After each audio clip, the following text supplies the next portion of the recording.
Einstein ने कहा कि ब्रह्मांड की सीमा भले ही जान ली जाए, लेकिन मूर्खता की कोई सीमा नहीं होती। नमस्कार, मैं हूं विजय त्रिवेदी और आपने देखना शुरू कर दिया है हमारा 100% रिसर्च का खास शो सत्य की विजय। यानी सिर्फ सच, या ना सिर्फ किसी का एजेंडा है और ना हो हल्ला। 100% रिसर्च के आधार पर हम सिर्फ सच दिखाते हैं। चलो भाई, दाढ़ी आगे लाई जाए, दाढ़ी आगे। अल्लाहु अकबर। हे चमीटा वाले बाबा, जितने भी प्रेत रोगी यहाँ पंडाल में बैठे हुए हैं, उन सब प्रेत रोगियों के सिर में चमीटा मारे जाएं। राम।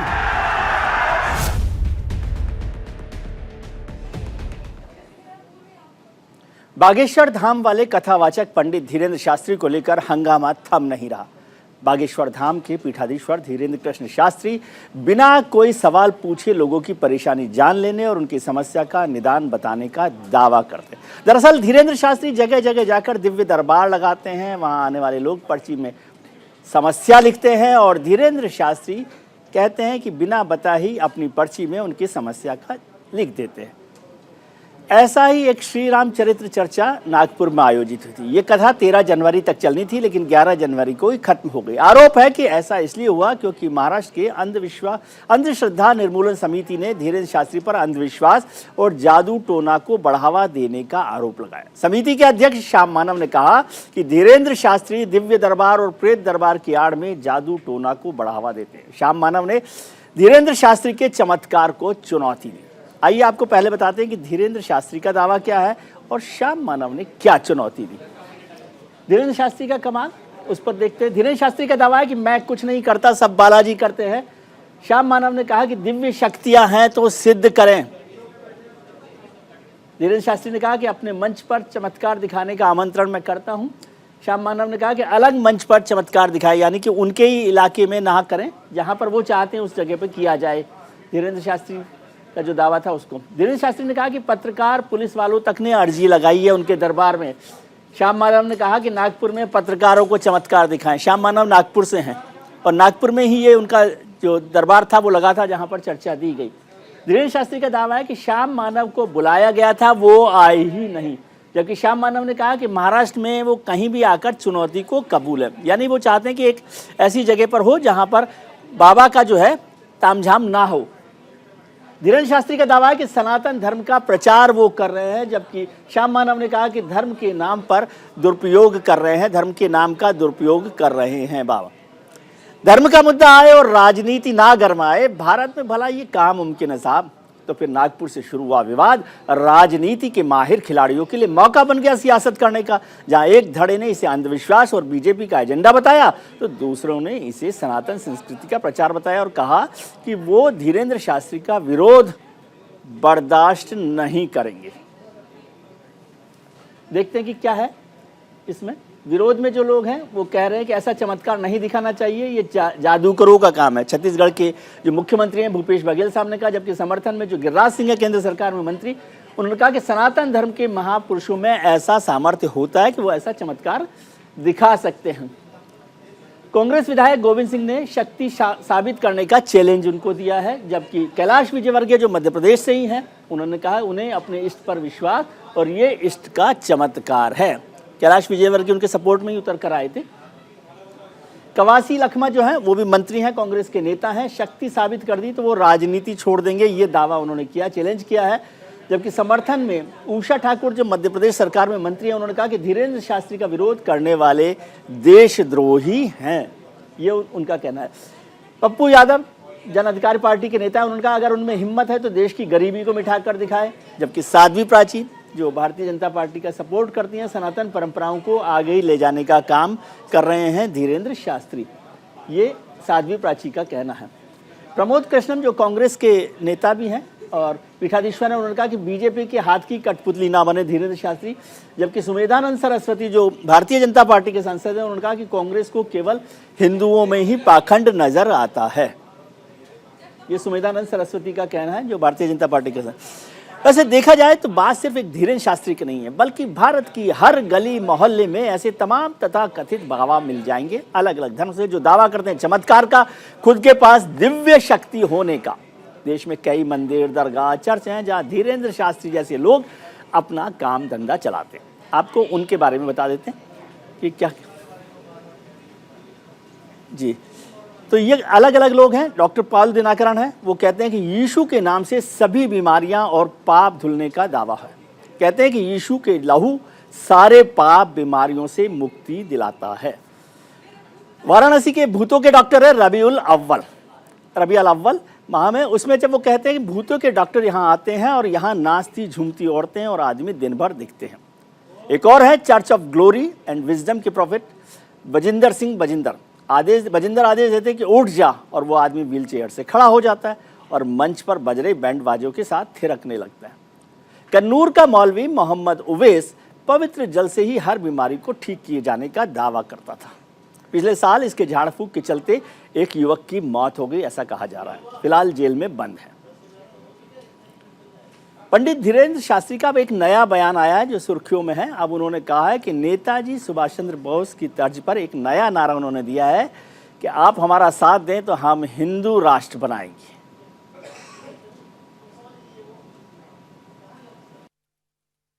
और सुभाष चंद्र बोस जी के जन्मोत्सव पर उनका एक नारा था, को सुनने के बाद अगर नहीं निकले तो हम तुमको बुजदिल मानेंगे, बुजदिल। सुभाष चंद्र बोस का एक और संकल्प था जो उन्होंने करके दिखाया था। उन्होंने आजाद हिंदुस्तान की घोषणा की थी। ये हिंदुस्तान आजाद है जब अंग्रेजों की हुकूमत थी, और हम भी आज घोषित करते हैं कि ये भारत हिंदू राष्ट्र है। हमारी प्रार्थना को बेकार मत जाने देना। अगर तुम्हारे अंदर एक बूंद भी सनातनीय हिंदू का हो तो तुम मेरा साथ दो, मैं हिंदू राष्ट्र दूंगा। पिछले एक हफ्ते से बाबा बागेश्वर धाम के पंडित धीरेन्द्र कृष्ण शास्त्री ही सुर्खियों में छाए हुए, कभी अपने चमत्कार की वजह से तो कभी अपने बोल की वजह से। विवादों के बाद अब धीरेन्द्र शास्त्री ने वामपंथी और ईसाई मिशनरियों पर भी निशाना साधा है। उनका कहना है कि वो धर्मांतरण के खिलाफ आंदोलन कर रहे हैं, दूसरे धर्म में गए लोगों की घर वापसी करा रहे हैं। इससे वामपंथी ताकतें परेशान हो गई हैं और उन पर हमला बोल रहे हैं। ऐसे में सवाल है कि धीरेन्द्र शास्त्री के चमत्कारों के पीछे का सच क्या है? क्या आस्था पर अंधविश्वास हावी हो रहा है, और क्या कमजोर लोगों को पाखंड की तरफ आकर्षित करना आसान है? आज इसी मुद्दे पर चर्चा करेंगे। चर्चा के लिए हमारे साथ जुड़ रहे हैं राम जानकी आश्रम के पीठाधीश्वर महंत रामदूत दास, SAWS एकेडमी के अध्यक्ष मौलाना पीर अली कादरी साहब, मनोचिकित्सक doctor Jyoti Kapoor, mind reader mental reader Sumit Kharbanda और मैजिशियन SP गुप्ता। आप सबका बहुत बहुत स्वागत है। महंत रामदूत दास साहब, आप पीठाधीश्वर हैं राम जानकी आश्रम के। ये धर्म की व्याख्या हो रही है, धर्म के चमत्कार हो रहे हैं, या पाखंड हो रहा है? जी बिल्कुल, जैसा कि मैं इस विषय में 2-3-4 दिन से देख रहा हूँ, सुन रहा हूँ, मीडिया में जो चल रहा है, जो दिख रहा है जी, तो धर्म को जिस तरीके से दिखाया जा रहा है या लोग उस पर जो प्रतिक्रिया दे रहे हैं जी, तो कहीं ना कहीं ये हिंदू मानवता और हिंदू आस्था का एक संबंध बनता है जी, तो इसे अंधविश्वास का रूप तो दे ही नहीं सकते जी, क्योंकि अपने देश में माघ मेले में भी लाखों श्रद्धालु पहुंचे हैं। यहाँ हनुमान जी महाराज को भी आराध्य माना जाता है, यहाँ रामनवमी पर भी लाखों श्रद्धालु एकत्रित होते हैं। तो ये कहीं ना कहीं एक हिंदू आस्था का मुद्दा है जी, और इसे कहीं ना कहीं अंधविश्वास का रूप दिया जा रहा है जी। तो प्रेत बाधाएं हटाना ये सब आस्था का विषय है, आप समझते हैं? प्रेत बाधाएं हो रही हैं सार्वजनिक तौर पर ऐसे बुलाकर। जी बिल्कुल, देखिए आप बहुत फास्ट स्पीड से प्रेत बाधा खत्म होती है। प्रेत क्या कॉल पे ही रहते हैं क्या? महोदय, मैं आपको एक चीज बताऊं, कहीं ना कहीं भारत में जी, और खासकर सनातन धर्म में जी, ये जो विज्ञान, तो आज आप देख रहे हैं विज्ञान आज आया है, कहीं ना कहीं पूर्वत काल से, पुरातन काल से कहीं ना कहीं यही मंत्रों के सहारे, यही देवताओं के सहारे ही सारी बाधाओं का दूर किया जाता था जी। क्योंकि मैं एक छोटे से श्लोक से आपको समझाना चाहूंगा जी। देवाधीना जगत सर्वा मंत्राधीना च देवता जी। ते मंत्रा ब्राह्मणाधीना तस्माद ब्राह्मण देवता। जी। ये पूरी जो हमारी हिंदू संस्कृति में, जो हमारे धर्म में माना जाता है कि देवता मंत्रों के अधीन होते हैं, मंत्र ब्राह्मणों के अधीन होते हैं, और उन्हीं मंत्रों के द्वारा देवताओं को आमंत्रित करके उनकी शक्तियों का उपयोग करके लोगों की समस्या का निराकरण किया जाता है। जी। और ये आज से नहीं, बहुत पूर्व समय से ये चला आ रहा है और भारत में होता आया है। जी। अब इसे आप अंधविश्वास का नाम देंगे तो कहीं ना कहीं फिर तो आप ये भी कहेंगे कि हनुमान जी 100 योजन का समुद्र कैसे लांगे, ये लोगों का अंधविश्वास है। जी। फिर तो आप ये भी कहेंगे कि राम जी ने लंका पर अकेले विजय कैसे प्राप्त की, ये भी एक अंधविश्वास का वो है। तो फिर तो सर ऐसा है महंत जी, फिर तो सारे हमारे जो हॉस्पिटल्स और ये जो सरकारें एम्स और बड़ी संस्थान बना रही है, इनको बंद करवा दे। बागेश्वर धाम है, राम जानकी आश्रम है, सब वहीं ठीक कर देंगे आप उनको। महोदय मेरी बात सुनिए, मेरी बात सुनिए जी। आपने बहुत अच्छी बात कही, इस विषय में मैं सोच रहा था कि आपसे बोलूं जी। आप जिन हॉस्पिटलों की, जिस विज्ञान का आप दावा दे रहे हैं ना जी। अभी ज्यादा समय नहीं गुजरा है, मात्र 2 साल पहले कोरोना हमारे बीच आया था। हाँ हाँ, वो बागेश्वर धाम से ठीक हुआ था या वैक्सीन से ठीक हुआ मेरी था? बात समझिए ना, मेरी बात समझिए, मैं ना बागेश्वर धाम की बात कर रहा हूं, मैं आपकी बात की बात कर रहा हूं। 2 साल मात्र पहले कोरोना आया था, पूरे देश के नहीं अपितु विदेश के डॉक्टर लगे थे जी। लेकिन 1.5 से 2 साल तक कोरोना का वेरिएंट तो छोड़ो, एक वैक्सीन बनाने में हम लोगों को मुश्किल पड़ गई थी जी। आप भी इस चीज को देख रहे हैं, बहुत लाखों मौतें हुई इसमें, देश ने बहुत बुरे समय का, बहुत बुरे दौर का सामना किया जी। तो मैं किसी भी चीज की इसमें महत्वता को नहीं समझा रहा हूं कि मैं या बढ़ावा नहीं देता मैं किसी भी चीज को, ठीक है। लेकिन मेरे कहने का तात्पर्य यह है आपने वैक्सीन लगवाई थी कि नहीं लगवाई थी महंत जी? आपने वैक्सीन बिल्कुल लगवाई थी, 2 डोज लगवाई है। फिर क्या जरूरत थी आपको? आप तो विज्ञान को मानते नहीं। नहीं, किसने कहा विज्ञान को नहीं मानते? आप कह रहे हैं ना कि सब कृपा से ही हो रहा है, फिर विज्ञान तो बाद में आया है।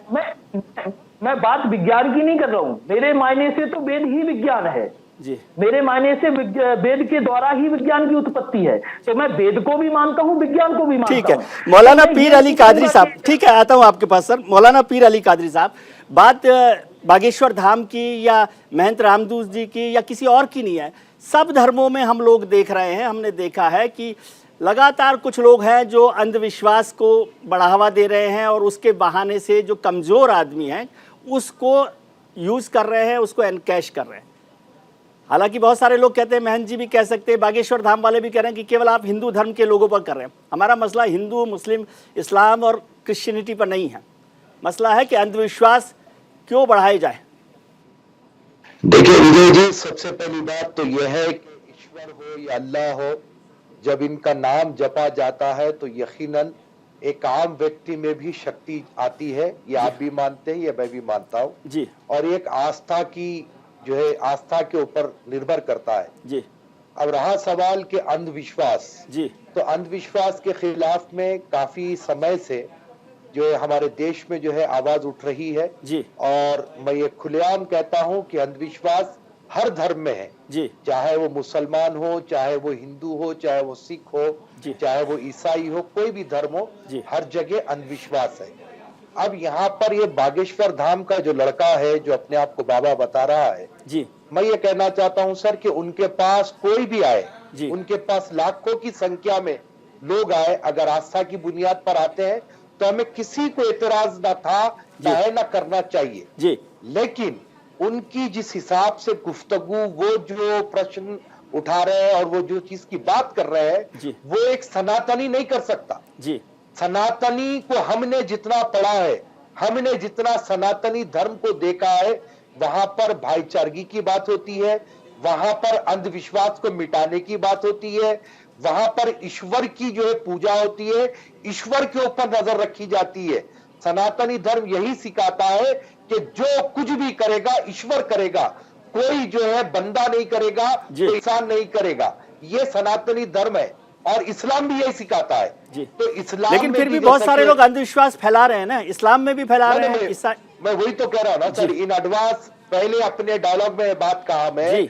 और ये जो शास्त्री वास्त्री जो भी चल रहे हैं आज 8 दिन से मीडिया पर, इनकी जो बोली है कि कोई इस्लामी मुल्ला नहीं टिकेगा, कोई ईसाई धर्म का हमारे सामने नहीं टिकेगा, जी। सनातनी धर्म के सामने नहीं टिकेगा, तुम मेरा साथ दो, मैं हिंदू राष्ट्र बना दूंगा। जी। तो ये कहीं ना कहीं ऐसे महसूस हो रहा है कि ये अपने जाती मफादात की खातिर, अपने आप को प्रमोशन देने के लिए, सेल्फ डिफेंस के लिए सनातनी धर्म का ये सहारा ले रहे हैं। ठीक है। ये क्या कर रहे हैं इससे हमें मतलब नहीं है, जी। कुछ भी कर ले, लेकिन इस किस्म का अंधविश्वास ना फैलाए और आपस में लड़ाने की कोशिश ना करें। जी, हमारे साथ मैजिशियन एसपी गुप्ता साहब भी जुड़े हुए हैं और मनोचिकित्सक डॉक्टर ज्योति कपूर भी है।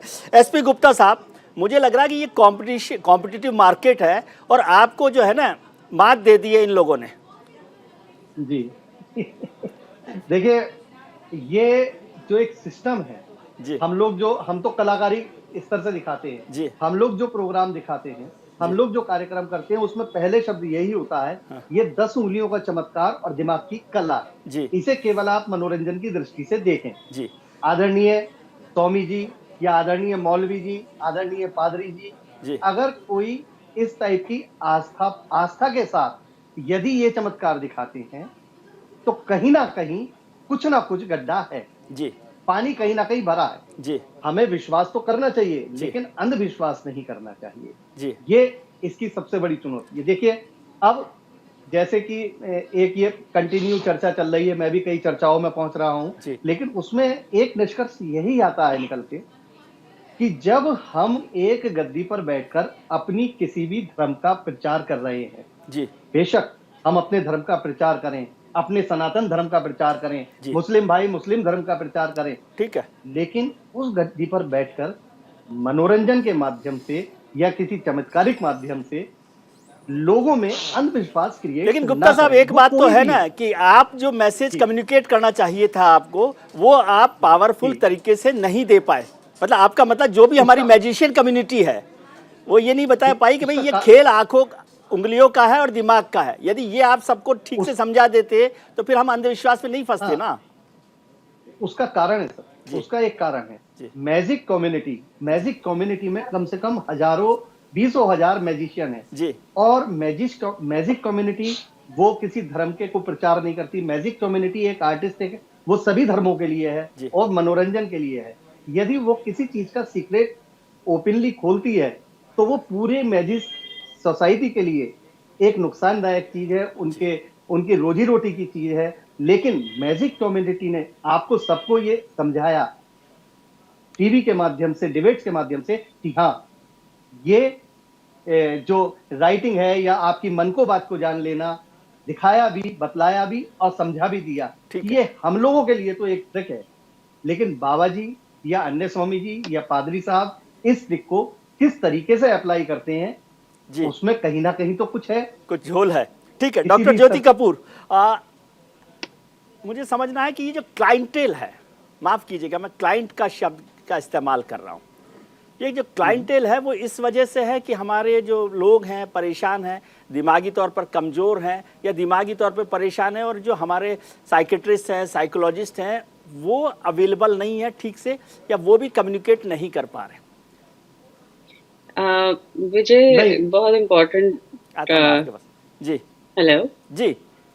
हाँ, तो आपने बोला क्लाइंटेल और हम कंज्यूमरिस्ट सोसाइटी में हैं तो कोई प्रॉब्लम नहीं है, ये क्लाइंटेल ही है जी।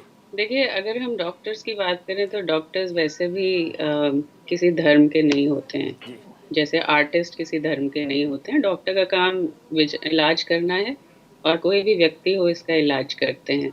लेकिन आप सही कह रहे हैं कि आजकल जिस हिसाब से तनाव बढ़ रहा है, जिस हिसाब से एक डिसल्यूजनमेंट आ रही है लाइफ में, उसके चलते हर एक व्यक्ति कोई रास्ता चाहता है अपने तनाव को कम करने का और कोई मैजिक की ओर जाने का। अब आप देखें तो बहुत सारी जो स्वास्थ्य संबंधित समस्याएं हैं, चाहे वो शारीरिक हैं या मानसिक हैं, वो हमारे लाइफस्टाइल की वजह से आई हुई हैं। उस लाइफस्टाइल में एक्सरसाइज की कमी, सोने जागने के टाइमिंग में डिस्टर्बेंस, खाने में डिस्टर्बेंस, और जितना सारा हम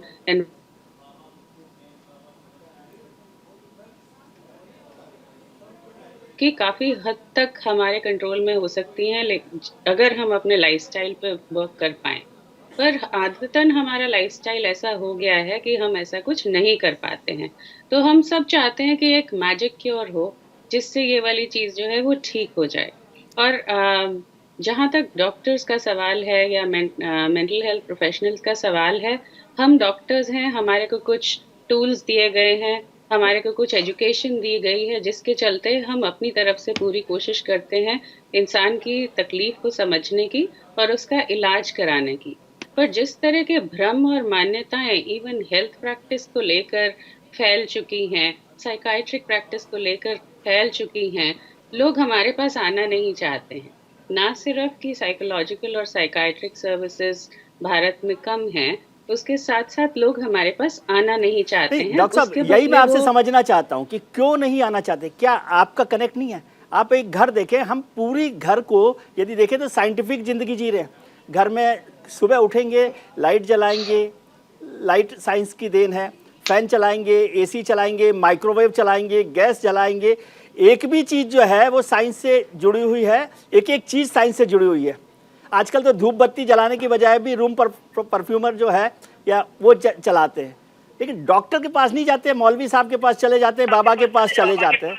इसकी क्या वजह? क्या आपने खुद ने कभी सोचा है कि हमारे जो पेशेंट है वो कनेक्ट नहीं हो पा रहे, या आपका मैसेज जो है वो ठीक से कम्युनिकेट क्यों नहीं हो पा रहा, कन्वे क्यों नहीं हो पा रहा? विजय, अगेन जो बात कही है एकदम सटीक कही है। और ना सिर्फ हम इस बारे में बात करते हैं, साइकाइट्री से रिलेटेड मिथ्स और स्टिग्मा के बारे में हम बहुत पहले से डिस्कशन करते हैं। आज से 100 साल 150 साल पहले तक मानसिक रोगों को वैसे भी भूत प्रेत माना जाता था, क्योंकि इसकी जो साइंस है या इसकी जो मिस्ट्री है उसे सॉल्व नहीं किया गया था। इसके चलते यदि कोई मानसिक तौर से बीमार होता था तो उसके पास कोई चारा नहीं होता था, डॉक्टर उसको हील नहीं करते थे, फेथ हीलर्स उसको हील करते थे। उसके बाद जैसे जैसे तरक्की की है मेडिकल साइंस ने, हमने ना सिर्फ इन बीमारियों को पहचाना है, इनके रासायनिक असंतुलन को देखा है, बल्कि दवाएं भी आई हैं जिनसे ये ट्रीट हो जाते हैं।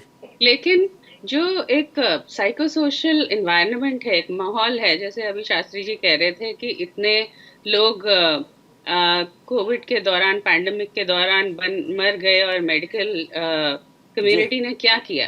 मेडिकल कम्युनिटी वाले जानते हैं क्या किया, क्योंकि जब कोई सडनली कोई एक वायरस बाहर से आता है तो वो इम्पैक्ट करता है। मेरा सवाल दूसरा था डॉक्टर, आपकी बात सही है, मैं उस पर भी जवाब दिया। मैं कह रहा था कि हमारा भरोसा क्यों नहीं है, उस पर अब आपसे बात करेंगे। हमारे साथ सुमित खरबंदा साहब भी जुड़ गए हैं, जो माइंड रीडर है, मेंटलिस्ट है। खरबंदा साहब, अभी तक तो मैंने कहानियां सुनी थी दिल पढ़ने की, अब ये दिमाग पढ़ने का जो नया तरीका शुरू हुआ है, इसका क्या खेल है? दिमाग तो देखिए शुरू से ही एक कॉम्प्लेक्स एक ऑब्जेक्ट रहा है कि बहुत सी बातें दिमाग में हम लोग छुपा लेते हैं, और बहुत हम कोशिश करते हैं कि बिना बोले ही लोग हमारी बात समझ जाएं। लेकिन कम्युनिकेशन बहुत जरूरी है, और माइंड रीडिंग एक्ट में क्या होता है कि कम्युनिकेशन किया जाता है, वो भी बिना बोले, टेलीपैथी में। और ये सब तरीके जो मैं ये नहीं कहूँगा मैंने ईजाद किए हैं, कुछ मैंने भी ईजाद किए हैं, साथ में कुछ मेरे इन्वेंटर्स हैं ऑल ओवर वर्ल्ड में जो इस पे काम करते हैं कि इंसान की हैबिट्स क्या है, इंसान किस तरीके से सोचता है, उसी को ध्यान में रखते हुए हमें माइंड रीडिंग एक्ट का जो प्रोसेस है वो पूरा काम करता है। तो मैं ये कहूँगा कि सिंपल वे में अगर कहें कि इसको चमत्कार ना बोलते हुए सिंपल वे में बोले कि हम इसको एक टेक्निक बोले, और एक स्किल है जो पढ़ाई है जो मैंने की है, इतने सालों से मैं कर रहा हूँ और आगे भी चलती रहेगी, ताकि मैं लोगों को एंटरटेन कर सकूं अपने इवेंट्स में, उनको एक सोचने पे मजबूर कर सकूं, हैरान कर सकूं कि ये हुआ तो हुआ कैसे। तो ये फेशियल एक्सप्रेशन भी इसमें एक पार्ट है कि फेशियल एक्सप्रेशन से पता चलता है, आई मूवमेंट से पता चलता है कि हम लोग क्या सोच रहे हैं, लोग क्या सोच रहे हैं, और हम इंस्टेंटली बता देते हैं। दो तरीके हैं, देखिए, एक तो कोल्ड रीडिंग होती है, हॉट रीडिंग होती है। अगर एक इंसान के बारे में आप बिल्कुल कुछ नहीं जानते तो वो कोल्ड रीडिंग है। फिर हम क्या करते हैं, कुछ बातें उनसे करते हैं कि क्या आपको इस साल में कुछ परेशानी थी, क्योंकि ज़्यादातर लोग हाँ ही बोलते हैं कुछ बातों पर। और एक होती है हॉट रीडिंग, अगर हमें उसके बारे में अच्छी तरह जानकारी है फिर भी हम उनसे कुछ सवाल ऐसे करते हैं कि हम उनसे पूछें कि आप सच में आपके घर के पास ये इंसान रहता है, आपके घर में ये परेशानी थी, या आपके घर के पास कोई पेड़ है पीपल का। तो ये सब बातें जो होती हैं ये दोनों एक प्रॉपर स्टडी के अंदर आती हैं, जिसको मैंने अंडरस्टैंड किया है, जिसको मैंने पढ़ा है, और मैं मानता हूँ कि बहुत से माइंड रीडर हैं मेरी बात को एग्री करते होंगे। जी तो कादरी साहब आपको जोड़ना चाह रहे थे ब्रेक से पहले आपसे समझना चाहता हूँ, फिर आगे चलते हैं। देखिए विजय जी, सबसे पहली बात तो मैं कहूंगा कि विज्ञान जरूर है, साइंस ने आज इतनी तरक्की कर ली कि लोग चांद पर जा रहे हैं और वहां पर क्या है किधर है सब पता कर रहे हैं जी। लेकिन इसका मतलब ये नहीं कि जो है पहले से विज्ञान नहीं था। इस्लाम ने बहुत सारी बातें ऐसी बताई, कुरान में ऐसी बहुत सारी बातें हैं जो आज साइंस कह रही है, जो इस्लाम 1400 साल पहले कह दिया। वैसे ही सनातनी धर्म के वेदों में अगर आप देखेंगे तो बहुत सारी बातें ऐसी है जो आज साइंस उसको प्रूफ कर रही है, लेकिन वेदों में बहुत पहले ये बातें बता चुकी थी। ठीक है, लेकिन इसका मतलब ये नहीं है कि हम अंधविश्वास के जो है घेरे में घिर जाए। ईश्वर के नाम में जरूर जो है असर होता है, ईश्वर के नाम में हो, अल्लाह के नाम में हो ताकत होती है, उसको जपने से जो है बराबर इंसान के पास जो है शक्ति आती है। ये सब अपनी जगह है, लेकिन ये इस तरीके से चाहे वो कोई मौलवी करता हो, चाहे वो कोई संत कोई भी कर रहा, हम स्पेसिफिक किसी आदमी पर नहीं जा रहे। मेरी झगड़ा किसी एक आदमी से नहीं है। नहीं है। तो मैं वही कह रहा हूं कि अंधविश्वास से हमको दूर रहने की जरूरत है, और जो लोगों की जिंदगियां इसमें बर्बाद हो रही हैं उस पर रोकथाम की जरूरत है। और ये जो हम एक अपने आप को तो हम एक तरफ संत बता रहे हैं, एक तरफ मौलवी बता रहे हैं, लेकिन हम यहाँ पर अपने भारतवासियों को बांटने की जो कोशिश कर रहे हैं ना, ये बहुत ही गलत है। इस पे फौरी तौर पर रोक लगने की जरूरत है। मैं फिर एक बार कहूंगा सर ये बात कि यहाँ पर कोई तमाशा ना हो। तमाशे के अंदाज में अगर कोई करता है तो सनातनी नहीं है मेरी नजर में। ठीक है, वो एक ढोंगी है। जी महंत जी,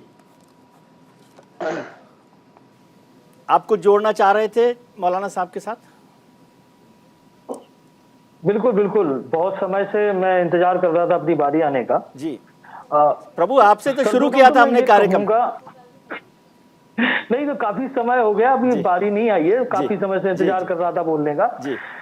शुरुआत मैं कहीं ना कहीं इस चीज को मानता हूं कि देश में विश्वास जरूरी है, अंधविश्वास उतना आवश्यक नहीं है जी, जो मेरे मायने हैं। आप ये देखिए, जो 4 दिन से ये 5 दिन से मीडिया पे ये जो चल रहा है, इसका मुख्य जो उत्पत्ति जिसे हम कहेंगे वो नागपुर से हुई है जी।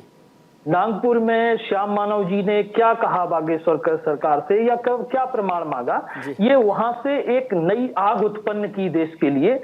तो इसे पहले इसका धार्मिकीकरण हुआ, फिर इसका समाजीकरण हुआ, अब राजनीतिकरण किया जा रहा है। ठीक है, तो कहीं ना कहीं इससे देश को बहुत चोट पहुंच सकती है। मेरा मानना यह है, जो मैं स्वयं से जानता हूं या मैं सोचता हूं, कि इस बात को जहां से उत्पन्न किया गया वहीं समाप्त कर दिया जाए। या तो मैं किसी का पक्षधर नहीं हूं, मैं हमेशा स्वतंत्र बोलता हूं इसी वजह से क्योंकि मेरे लिए धर्म सर्वोपरि है, देश सर्वोपरि है। अंधविश्वास में मैं खुद विश्वास नहीं रखता जी। तो मेरे मायने ये हैं, या तो श्याम मानव जी बागेश्वर धाम पहुंच जाएं, या बागेश्वर सरकार श्याम मानव जी के पास पहुंच जाएं, जो प्रमाण उन्होंने मांगे हैं वो प्रमाण इन्हें प्रेषित कर दें। अगर नहीं प्रेषित कर सकते हैं तो वो इन्हें अंधविश्वासी या बरगलाने वाला घोषित कर दें। अब समस्या क्या है कि उस दिन से श्याम मानव जी, एक हमारे बुंदेलखंड में कहावत है कि भुस में डाली आग महाजन दूर भये जी।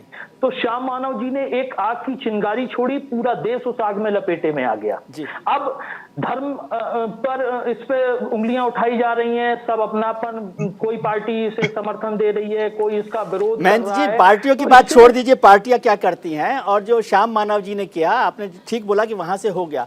श्याम मानव जी ने तीली लगाई होगी, लेकिन मैं ये कह रहा हूँ बागेश्वर धाम का मसला ही नहीं है। मैं बागेश्वर धाम पर चर्चा नहीं कर रहा। मैं कह रहा हूँ श्याम माधव ने क्या गलती की कि उन्होंने वो कारपेट उठा दिया जिसके नीचे आप ये सब चला रहे थे। आपका मतलब जितने मौलवी, जितने पीठाधीश्वर या जो भी लोग हैं या पादरी हैं, वो जो अंधविश्वास फैला रहे थे उस कारपेट को उठा दिया। अब ये कारपेट उठाने की गलती श्याम मानव ने की, एक सिर्फ, इसमें बागेश्वर धाम नहीं है, बागेश्वर धाम बहुत छोटा है। मेरी बात समझिए, अंधविश्वास तो तब साबित होगा जब हम उसको साबित कर पाएंगे कि ये अंधविश्वास है जी। और ये साबित कब होगा? जब श्याम मानव जी सामने जाएंगे या बागेश्वर सरकार इसमें सामने मतलब आएंगे। जो और लोग कर तो रहे हैं महंत जी, आप ये मान रहे हैं जो और सब लोग भी कर रहे हैं वो विश्वास है, आप उसको मान रहे हैं? देखिए एक बात समझिए प्रभु, एक बात समझिए, धर्म और विज्ञान की लड़ाई नहीं है कि धर्म बेस्ट है कि विज्ञान बेस्ट है। सबकी अपनी अपनी कमियां होती है, सबके अपने अपने वो पॉजिटिव पॉइंट्स भी होते हैं। अब आप तो पढ़ा रहे थे अभी तक राहु और केतु जो है चंद्रमा को डस लेते हैं इसलिए ग्रहण होता है, अब भी आप वही मानते हैं, इसलिए इस बात को छोड़ दीजिए कि मैंने तो जी बहुत सारी चीजें बदल रही हैं। स्वयं से जब देखिए मेरी बात समझिए, मैंने अपने जीवन जब मैं पैदा हुआ, जब से मैंने गुरुकुल में समय बिताया, मैंने वेदों का अध्ययन किया, मैंने ज्योतिष का अध्ययन किया, तो मैं तो वही जो मैंने पढ़ा है मैं वही उसी का पक्षधर रहूंगा, उसी को बोलूंगा। ठीक है भाई, मेरे लिए तो वेद सर्वोपरि है, मेरे लिए सनातन सर्वोपरि है, मेरे लिए धर्म सर्वोपरि है, लेकिन मेरे लिए अंधविश्वास सर्वोपरि नहीं है। यही फर्क है मायने समझिए, आप कहना क्या चाहते हैं? महंत जी, धर्म और विज्ञान में यही फर्क है कि विज्ञान जो है अपने आप को भी टेस्ट करता है, धर्म जो है अपने आप को ही महान मानता है, ये एक बड़ा फर्क है। एसपी गुप्ता साहब, मसला ये है कि आप जैसे लोग जो बड़े लोग हैं, जो कलाकार हैं, आर्टिस्ट हैं, डॉक्टर ज्योति कपूर हैं, सुमित खरबंदा साहब हैं, ये सब लोगों की गलती है, मैं ऐसा समझता हूं, क्योंकि आप अपने मैसेज को पावरफुल तरीके से कन्वे नहीं कर पा रहे, इसलिए हम सब लोगों को बेवकूफ बनाया जा रहा है। अब आप इसको तो मानते नहीं, फिर आप छोटी छोटी बातें करते हैं। देखिए, आस्था ही जीवन का आधार है, ये मानते हैं जी, आस्था ही जीवन का आधार है। और सबसे बड़ा चमत्कार आदरणीय भद्राचार्य जी हैं, जो बिल्कुल सूरदास हैं, उन्हें दिखाई नहीं देता, और आज के समय में एक पूरा ग्रंथ अगर उनसे कहा जाए कि फलाने नंबर पर कौन सा दुआ है, वो बिना देखे आपको बतलाते हैं, तो ये चमत्कार से कम नहीं है। लेकिन इन महान विभूतियों का एक औरा होता है, जिन्होंने तपस्या करी है, जिन्होंने साधना करी है, हम उनसे दुआएं ले सकते हैं, उनसे आशीर्वाद प्राप्त कर सकते हैं। लेकिन यदि उसकी आड़ में कोई व्यक्ति कोई चमत्कार के माध्यम से आदमी को बरगलाता है, तो वो अंधविश्वास वहां पैदा होता है जी, किसी भी स्तर से, कहीं भी, किसी भी क्षेत्र में जी। आस्था इतनी होती है कि आदमी 20 किलोमीटर अमरनाथ जी के, केदारनाथ जी के पर्वतों पे चढ़ के चला जाता है साहब, जो 1 किलोमीटर नहीं चल पाता जी, किसी भी स्तर से। तो यही आस्था का आधार है। और आस्था में ये कुछ श्रेणी के ही लोग होते हैं, आप उनको इन लोगों के पास, यानी कि गुरु ग्रंथों के पास जाने से नहीं रोक सकते। ठीक है। कारण क्या है, किसी की बॉडी में पूरा दर्द है और वो डॉक्टर साहब के पास चले जाते हैं, डॉक्टर साहब कहते हैं कि साहब अभी इसकी MRI करवाओ, अभी इसका एक्सरा करवाओ, अभी इसका खून टेस्ट करवाओ जी। लोग छोटी आय के व्यक्ति होते हैं, उनने कहा कुछ नहीं, वहां पे बाबा जी बैठे, वहां पर आपने देखा कि आओ। अभी इसमें चर्चा नहीं करना चाहता कौन कौन वहां पर दर्शन कर रहे थे, कौन चरण छू रहे थे, इसलिए कमजोर वाले लोगों को तो हम सभी गाली दे देते हैं किसी भी बहाने से। खरबंदा साहब, एक बात समझना चाहता हूं कि विज्ञान के नाम पर मेंटल रीडर हैं आप, मैजिशियन हैं डॉक्टर ज्योति कपूर, ऐसा क्यों नहीं मानते? हमारे आप जैसे लोग हैं जो बहुत पावरफुल हैं, माइंड रीडिंग करते हैं, या गुप्ता साहब हैं जो मैजिक का कमाल दिखाते हैं, या डॉक्टर ज्योति कपूर जो कमाल करते हैं, तो ऐसी सिद्धि तो मेहनत से आती है ना, तो साधु संतों में भी ये सिद्धि प्राप्त हो सकती है, इसको मानने में क्या ऐतराज है? देखिए, मुझे ऐसा लगता है कि जो प्रोसेस होता है, जो हम पढ़ाई कर रहे हैं, जिससे मुझे ये जानकारी मिली है, मुझे स्किल्स मिली हैं, ये एक ऑनगोइंग प्रोसेस है, चलता रहता है। और ये आज की बात नहीं है। मुझे नहीं पता था कि मैं लाइफ में क्या करने वाला हूँ जब मैं मतलब कॉलेज से, ग्रेजुएशन से निकला।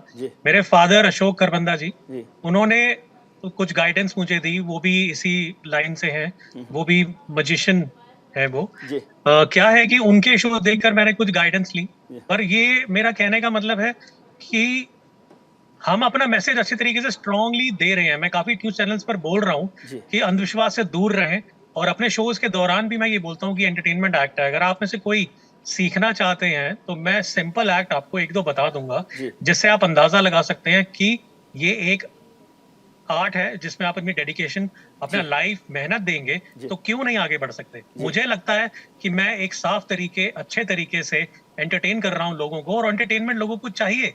एक पॉजिटिव एनर्जी दे रहा हूँ लोगों को, तो लोगों को ये चीज चाहिए। मैं एटलीस्ट किसी को गुमराह नहीं कर रहा।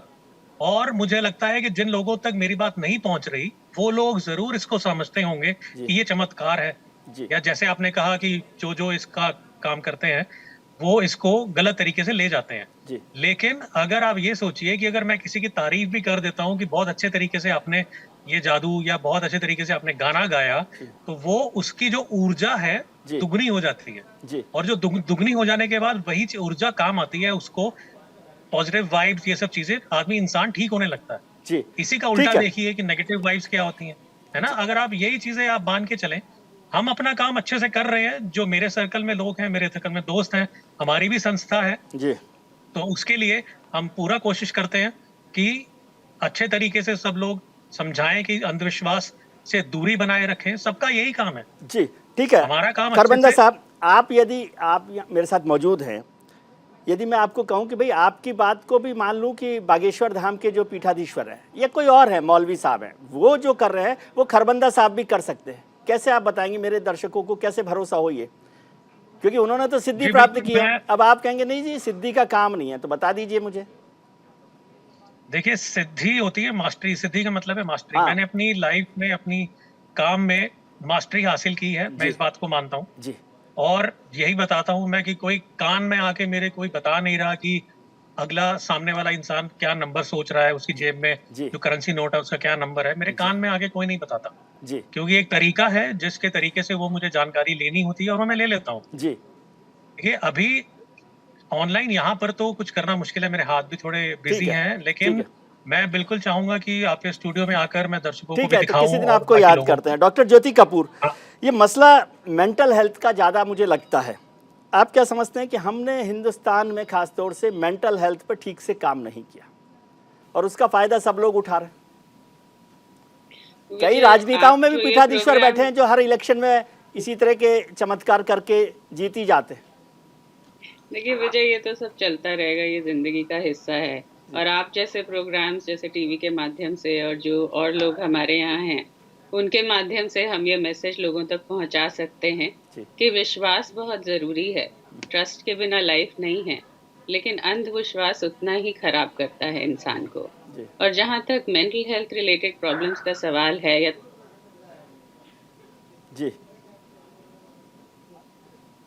शॉर्टकट ढूंढते हैं, चाहे वो हम कोई चमत्कार के जरिए ढूंढते हैं या किसी और प्रोसेस के जरिए ढूंढते हैं, वहाँ पे हमेशा हम हार मान जाते हैं। तो चमत्कार नहीं होते, मेडिकल साइंस में भी नहीं होते हैं।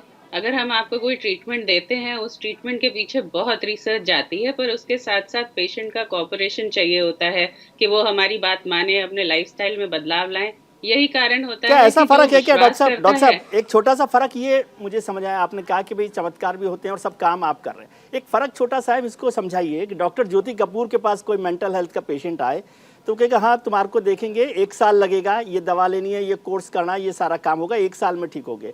महंत जी के पास पहुंचे, उनके पास भी 1 ही साल लगेगा, लेकिन वो आते कहेंगे बच्चा बिल्कुल अब तुम शरण में आ गए हो, ठीक हो जाओगे, भले ही 1.5 साल लगे। तो ये विश्वास आप पैदा नहीं कर पाते जो महंत जी कर देते हैं, ऐसा है? मैं चाहूंगी इसके बारे में तो एक सिंपल सी बात है, विश्वास ये है कि मैं अपनी तरफ से पूरी कोशिश करूंगी।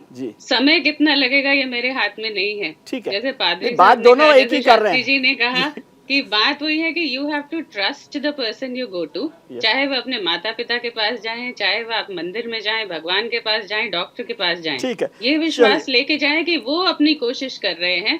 और जो आपको ऑनेस्ट है ना, जो ईमानदार है आपके साथ, वो कभी इस तरह के फॉल्स क्लेम्स नहीं करेगा। जो ईमानदार है वो आपको सीधा बताएगा मैं अपनी कोशिश कर रहा हूँ। जी महंत जी, लेकिन परेशान आदमी ये नहीं समझता ना मैडम। महंत जी। जी जी जी जी, आप इसमें कुछ जोड़ना चाहते हैं? डॉक्टर ज्योति कपूर जो बात कर रहे हैं चमत्कार बिल्कुल, का बिल्कुल मैं खरबंदा जी की बात को बिल्कुल जोड़ना चाहूंगा जी। एक निवेदन उनसे करूंगा, जो अभी उनकी बात मैं सुन रहा था काफी समय से जी। तो खरबंदा जी ने कहा कि एक ये माइंड रीडिंग की ट्रक है जी। देखिए बहुत सारे माइंड रीडर को है, पढ़ा है, उनके बारे में जानकारी मैं रखता हूं। एक माइंड रीड, वो व्यक्ति आपके साथ, फिर आप उससे बोलेंगे कि आप उसको आप अपने मन में लाइए, फिर उसका मनन करिए, फिर आप उसका एक जो अपना सर्कुलर बना के फिर उसको आप बताएंगे जी। लेकिन क्या ये चमत्कार नहीं कह सकते जहां लाखों की भीड़ हो, जहां आपको एक व्यक्ति से मिलने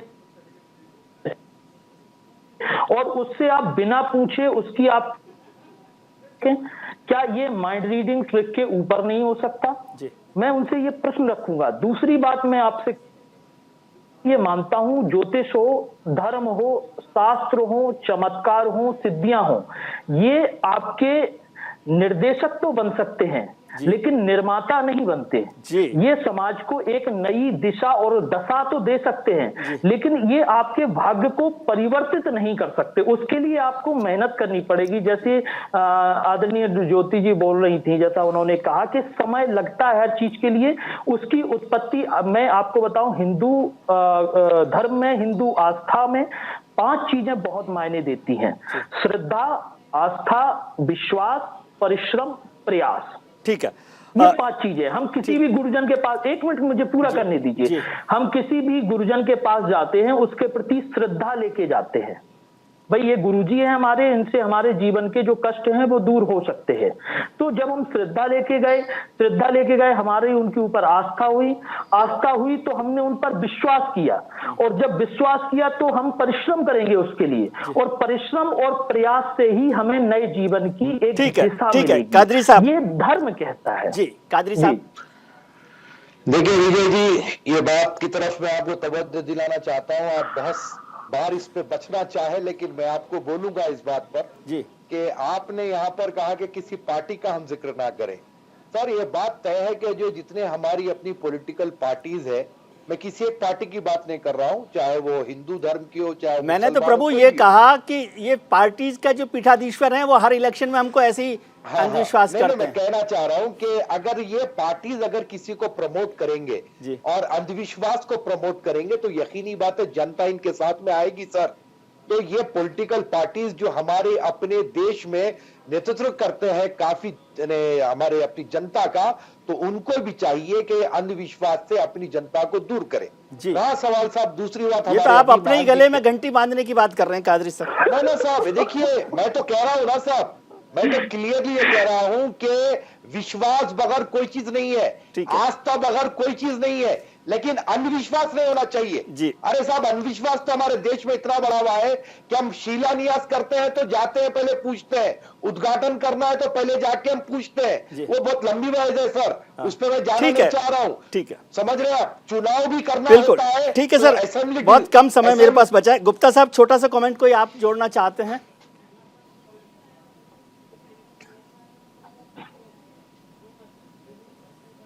किसी भी कोई ऐसा जादू कीजिए ना गुप्ता साहब, कोई ऐसा जादू कीजिए कि ये चमत्कारों के चक्कर में ना पड़े लोग। देखिए, हम तो आर्टिस्ट लोग हैं साहब, हमारा काम है मनोरंजन देना, और हम मनोरंजन, ये तो एक डिबेट आ गई, हम तो संत महात्माओं को पूछते हैं हमेशा। ठीक है, ये विश्वास के साथ अंधविश्वास ना हो, यही हमारा साहब है। कमेंट कोई आपका? किसी दिन स्टूडियो में आके आप जरूर आपको याद करूंगा। करबंदा साहब, कुछ आप जोड़ना चाहते हैं? लास्ट कमेंट बहुत छोटा सा। जी बिल्कुल, सनातन में मुझे जो ऐसा लग रहा है कि ये जो आजकल टॉपिक उठा हुआ है, ये एक विश्वास का विषय तो है ही कि सब अगर विश्वास पे अगर चलते हैं, लोगों को इस बात का विश्वास है और लोग ठीक भी हो रहे हैं उनके बाबा के पास जाकर, तो मुझे लगता नहीं इसमें कोई गलत बात है। क्योंकि सर पता नहीं, धर्म तो सनातन है ही, लेकिन ये टॉपिक भी सनातन है, आजकल का नहीं है, ये सनातन ही चलता रहेगा मुझे लगता है। आप सब लोगों का बहुत बहुत शुक्रिया कि आप लोगों ने वक्त निकाला और मेरा ज्ञानवर्धन किया। डॉक्टर ज्योति कपूर, महंत रामदास जी, मौलाना पीर अली कादरी साहब, एसपी गुप्ता साहब और खरबंदा साहब, आपका बहुत बहुत शुक्रिया। आज हमने शो की शुरुआत में आपसे एक सवाल पूछा था कि क्या आस्था पर अंधविश्वास हावी हो रहा है। इस पर 75% लोगों ने हाँ के पक्ष में अपना वोट किया है, वहीं 25% लोग इसके पक्ष में नहीं हैं। यानी 75% लोग समझते हैं कि आस्था पर अंधविश्वास हावी हो रहा है। अपने नेताओं की, पादरियों की और हमारे जो पीठाधीश्वर हैं उनकी बात सुनी, हमारे पैनलिस्ट की बात सुनी। अब छोटी सी बात मेरी भी, यानी विजय भी। आज का शब्द है आस्था। आस्था का मतलब विश्वास से होता है। मतलब अगर आप अपने भगवान पर, किसी पर विश्वास करते हैं तो वो आपकी आस्था है। जब तक मनुष्य के अंदर आस्था होती है तब तक उसका जीवन बेहद आसान होता है। जीवन में सिर्फ शांति और खुशी होती है। मनुष्य कम से कम चीजों में भी अपना गुजारा कर लेता है। लेकिन अंधविश्वास सुनी सुनाई बातों के आधार पर होता है, वो झूठा भी हो सकता है, जिसकी सच्चाई की कोई प्रामाणिकता नहीं होती। इसका कोई वैज्ञानिक या तार्किक आधार भी नहीं होता। यानी आस्था आपके अंतर्मन के विश्वास का प्रतीक है जो हम ईश्वर पर करते हैं, और अंधविश्वास आपके मन में छुपे किसी डर या भय का प्रतीक होता है। मनुष्य की आस्था जब अंधविश्वास बन जाए तो सिर्फ विनाश होता है। अगर साफ साफ शब्दों में कहा जाए तो आस्था और अंधविश्वास में बस एक धागे भर का फर्क होता है। वैसे तो आस्था अंधविश्वास की जननी है, लेकिन आजकल अंधविश्वास आस्था को खत्म करता जा रहा है। आज के कार्यक्रम में इतना ही। उम्मीद करता हूं कि आपका आने वाला कल आज से बेहतर हो। आप अपना ख्याल रखिए और उनका ख्याल रखिए जो आपका ख्याल रखते हैं। नमस्कार।